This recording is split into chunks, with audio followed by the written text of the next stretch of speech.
यार घर के बेरिया और घर के बेरिया देव और घर के बेरिया बरती पुकारे बाबा दोनों कर जोरिया दोनों कर जोड़िया बाबा दोनों हाथ जोड़िया कहवा बिलमनिए बाबा यार घर के बेरिया बरती पुकारे बाबा दोनों कर जोरिया दर्शन ला तरसताते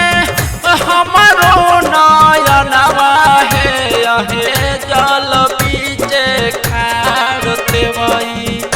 करली गोहरवा हे जल बीचे खारती करली गोहरवा हे जल बीचे खारती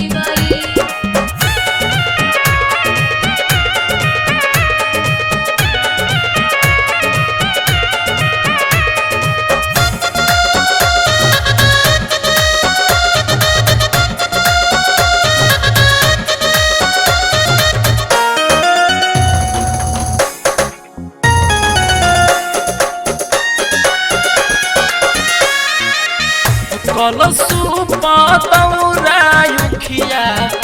कोसी भराइलबा कोसी भरवनिये देव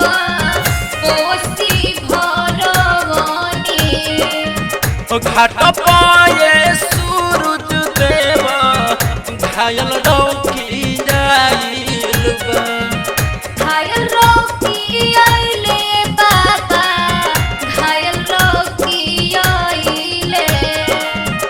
कलसु पतौरायुखिया कोसी भराइलबा